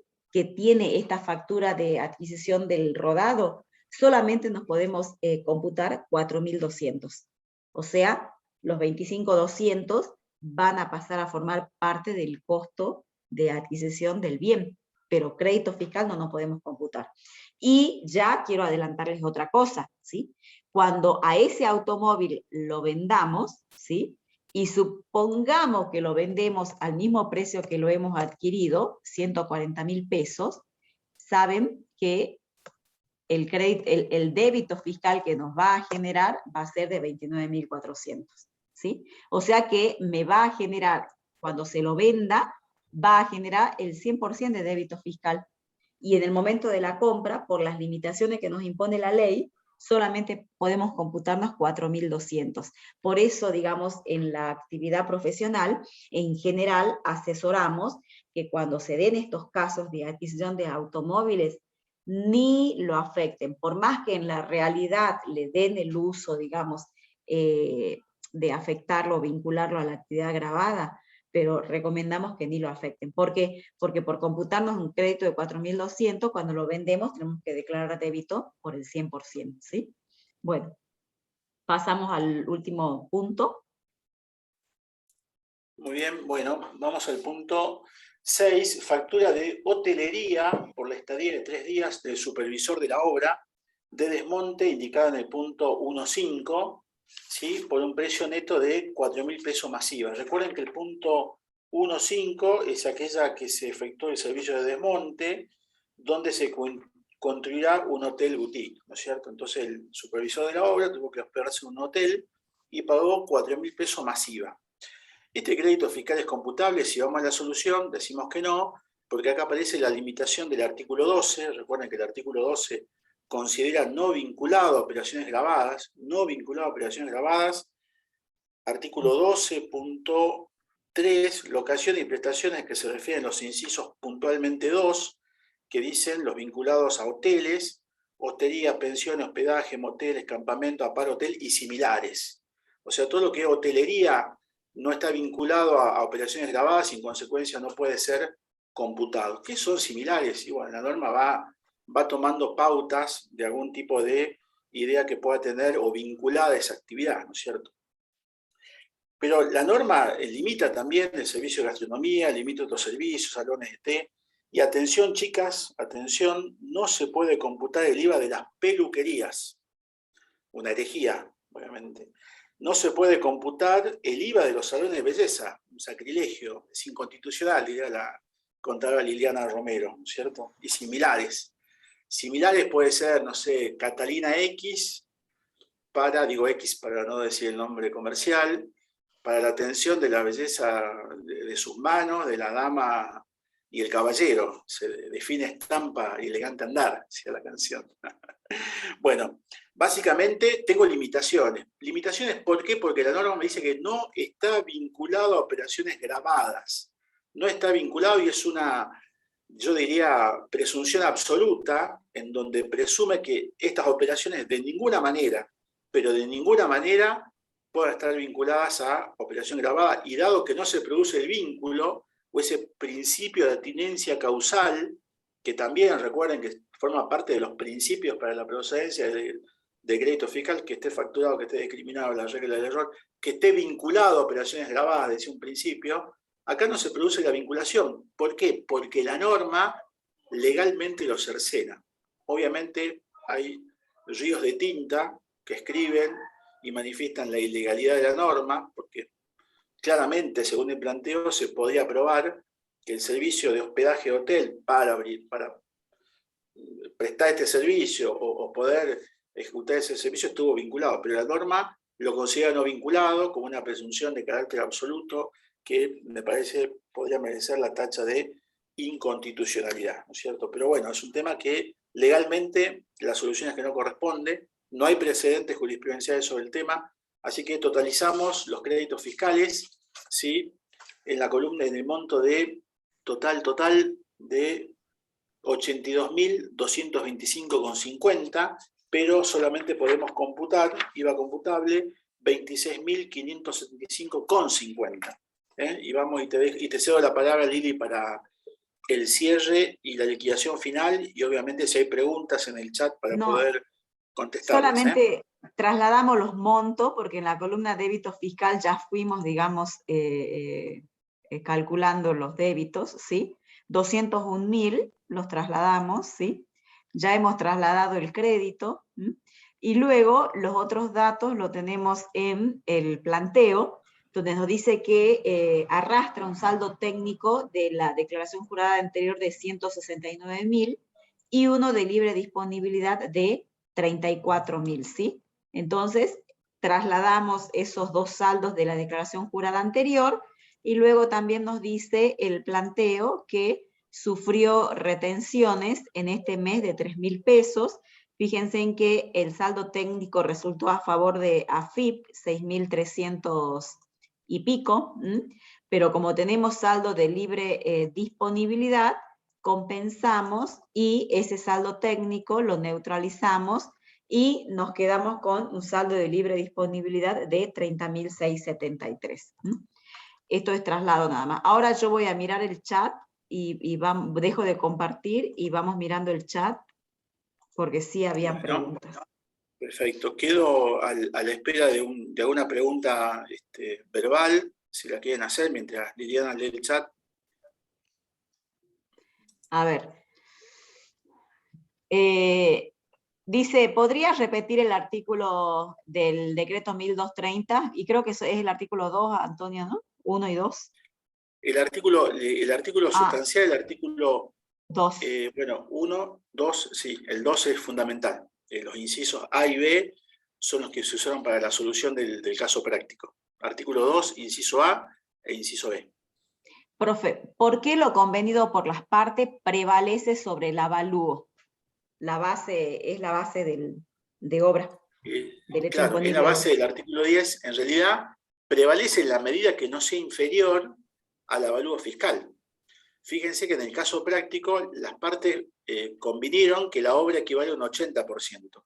Y el avalúo fiscal, que es posterior, ¿no es cierto? Porque una vez que se finaliza la obra, se inscribe su posterior, el avalúo dice 70%. Como el convenido por las partes es superior, tomamos ese. Pero nunca el avalúo o el justiprecio practicado por las partes podría ser inferior a un 70%. O sea, prevalece, pero tiene un límite, sería la respuesta, ¿no es cierto? Ese límite es el avalúo fiscal fijado por normas catastrales al final de la obra. Bueno, en realidad, bueno, yo les quería agregar que Sí, lo que pasa es que el artículo 10 nos establece que ese va a ser el precio neto grabado, ¿sí? Lo convenido por las partes. Y después, en una segunda instancia, le pone el límite. Y el límite no solo es el avalúo fiscal, ¿no? Después pueden ver que dice el avalúo fiscal, pero también en caso de que no exista avalúo fiscal, también podemos usar como límite los costos, digamos, que utilizamos para el impuesto a las ganancias, ¿sí? Entonces tenemos lo convenido por las partes, es la base imponible, ¿sí? Siempre y cuando no sea inferior al avalúo fiscal o si este no existe, a los costos computables según el impuesto a las ganancias. Profe, si lo que se incorpora en una ventana, esta última queda dentro... Profe, si lo que se incorpora es una ventana, disculpen, esta última queda dentro del principio de unicidad. Sí, por supuesto. Todo lo que forme parte de la obra, chico, es costo de la obra. La ventana, el piso, el cemento, la estructura, todo es parte de la obra. Exacto. La obra la hace otro contribuyente. No sé, la obra la hace otro contribuyente, no entiendo eso. Bueno, profe, ¿cómo asigno la seña solo a la parte edificada? Sí, el artículo 45 es claro, la seña que congela precio se imputa 100% a la obra, o sea que todo está grabado. No tengo que hacer la proporción, o sea, no tengo que aplicar la base imponible del artículo 10, sexto párrafo, sino que el 100%, por disposición reglamentaria, se considera obra y todo está grabado. Al 21 o al 10,5 según corresponda, ¿no es cierto? Sí, igualmente el mismo artículo por ahí en algún párrafo, o no sé si es el 25 del DERE, que nos dice que si el contribuyente piensa que con la seña ya supera, digamos, la proporción de la obra, que es el concepto grabado, entonces puede, digamos, limitar, declarar, digamos, la parte que excede la obra, que excedería la obra. Exacto, ¿sí? Exacto. Bueno, después, ¿qué más? Profe, si esos comprobantes no tenían discriminado el impuesto, no se cumpliría un requisito del crédito fiscal. ¿Se lo podrá computar de todas formas? No sé a qué caso se refiere, pero jamás podemos computarnos crédito fiscal si no existe el mismo discriminado en un comprobante. Porque es el requisito de uno de los primeros requisitos del artículo 12, ¿sí? Tiene que cumplir las normas. Cuando dice que esté discriminado, se refiere a que debe cumplir con todas las normas de facturación. ¿Mm? Sí. Bueno, esa era la última pregunta. Profe, buenas tardes, disculpe. Hola. ¿Le podrías hacer una acotación con respecto a esa última pregunta que le realicé? Fue cuando usted dijo en el caso de que el bien, la obra esté destinada a vivienda, no se podía computar el crédito fiscal. Cambiaba el destino, no se vino computando Ana, el crédito fiscal. repetí porque se te cortó. Ah, bien, profe, bien. Lo dijo en el caso práctico, cuando no se pudo computar, o porque el destino de la obra no era para venta, sino para vivienda.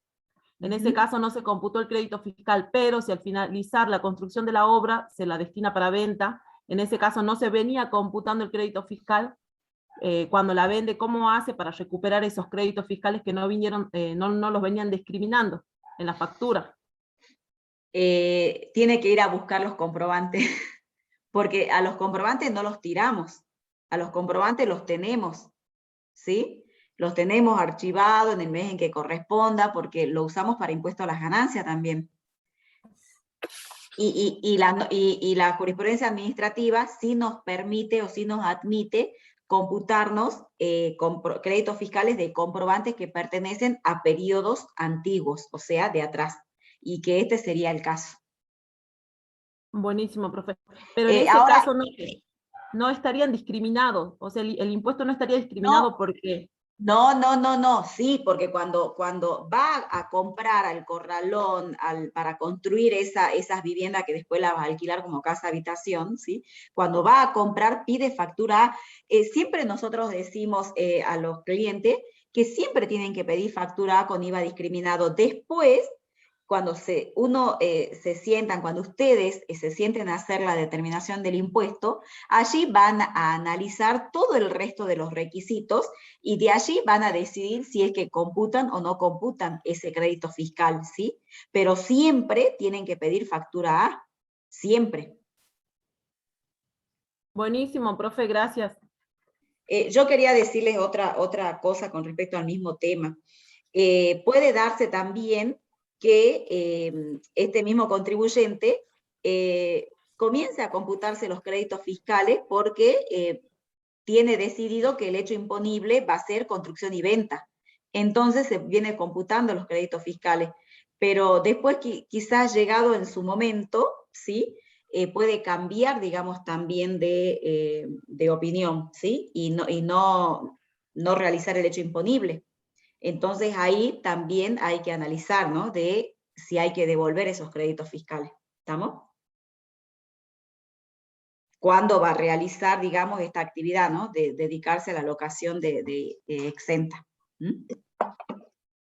¿Cuál es este? Profe, disculpe, ¿cuándo van a habilitar las revisiones de los trabajos prácticos? Las revisiones de los trabajos prácticos, ¿cómo es el tema? Disculpa, pero no sé, Antonio, ¿vos sabés algo? Lo que pasa es que contestamos y no sabemos si están bien o mal porque Sí, no está yo la revisión habilitada. creo que Los está previsto cuestionarios.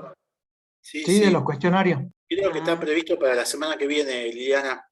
Ahora lo vamos a confirmar por la plataforma, pero entiendo que está previsto para la semana que viene. Profe, mañana. Profe, tanto misterio no es necesario, ¿no? Deberían habilitarlo. No, sí, la verdad que creo que hay un tema, en verdad... no les cuesta nada, o sea, entren, lo habilitan. El otro día Fernando, antes del parcial, habilitó el de todo y lo hizo en 2 segundos. Claro, sí, correcto. En verdad, bueno, la parte técnica, aprovecho para comentarlo, están a cargo de Fernando y Joaquín, ¿viste? Yo creo que estaba previsto para la semana que viene. No te puedo dar más precisiones porque tanto yo como Lidia no estamos a cargo de esa parte, digamos, ¿no? De la administración de la plataforma, pero en verdad creo que estaba previsto en los tiempos de esa manera. Así que, pero vamos a hacer las gestiones para que lo hagan lo más pronto posible. ¿Te parece? Gracias, muy amable. Muy bien. Bárbaro. Y mañana, antes que terminemos, mañana mostramos los parciales, ¿no? Me mandan, ya recibí, no les voy a responder a uno por uno, sino mañana les voy a pasar el link. Los que me mandaron mail, ya les voy a responder pasándoles el link para que nos conectemos a un Zoom, ¿sí? Mañana para mostrarles los exámenes. Creo que es mañana de 2 a 4, ¿sí? Bien, perfecto. No sé si quieren Bien, preguntar algo más. Profe, Sí, una consulta. Sí. En el caso, sí. por ejemplo, de los gastos, en el punto 3, la compra de materiales, los 265.000, en la planilla veo que le aplican el 21%. Si se decide que se lo va a vender, digamos, y el destino es la vivienda, ¿de todas formas se puede computar el 21 o hacemos el 10,5?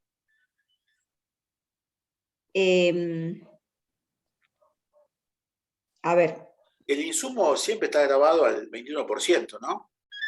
Porque es compra de materiales, ¿no? La obra que se venda está al 10,5, ¿está bien? Pero la compra de insumos, así como está planteado, si usted va al corralón, va a la empresa constructora del corralón y compra, no sé, piso, cerámico, cemento, le factura el 10,5. Ahora, con esos insumos, la constructora hace una obra que es vivienda y la factura el 10,5. Ahí, si usted quiere, una especie de asimetría entre el crédito fiscal que computa la constructora y el débito fiscal al 10,5, en orden a que se trata de una obra beneficiada por la reducción de alícuotas, pero en verdad el cómputo corresponde al 21, es correcto el cómputo del 21. No importa si yo voy al corralón y digo, no, el destino es un pH, no es que el corralón me va a cobrar una alícuota diferencial, siempre la compra de materiales está grabada al 21%. No sé si queda clara la consulta. Sí, profe, gracias. Muy bien. Disculpe, profesor, entonces la compra de materiales, no importa el destino, siempre está al 21. Exacto. O sea, ok, gracias. Compra, estamos hablando en relación corralón, constructora, ¿no es cierto? Corralón, doña Rosa, Sí. corralón, arquitecto, corralón, monotributista que construye su casa, siempre al 21. ¿Está bien? El 10,5 es un momento posterior. La constructora agarra su material y construye un puente, 21. Toma los mismos materiales y construye una casa. Si es vivienda, grabado al 10,5, pero la obra que hizo con esos materiales. En la obra está el material, está la mano de obra, los honorarios de dirección técnica, etcétera, etcétera. La obra al 10,5, pero el insumo siempre está grabado al 21%. No sé, Lili, si vos querés agregar algo más sobre este punto. no. Profesora, ¿usted va a mostrar todos los parciales? Sí, no, los que se contactaron conmigo. Ay, ¿cómo? ¿Qué hay que mandarle correo? Y yo creo que está subido en la plataforma donde están las notas, me dijo la contadora Altamirano, que les puso qué día, qué horario y cómo tenían que hacer para mostrar los parciales. ¿Es así o no? No sé, yo no me fijé, yo me fijé en la nota nada más. Ah, bueno. Sí, profe, sí está en la plataforma. Ahí en la plataforma siempre es la vía de comunicación, chicos, ¿sí? Siempre todo se sube a la plataforma, ¿ah? Cualquier novedad. Bueno, profe, gracias. Bueno, ¿terminamos? Bueno, creo que sí, son 21:58, así que muchas gracias por la atención y por las consultas que siempre enriquecen la clase y nos permiten hacer aclaraciones, ¿no? Así que muchas gracias y hasta pronto. Gracias, Liliana. Hasta luego. Chao, chao. Nos vemos. Adiós.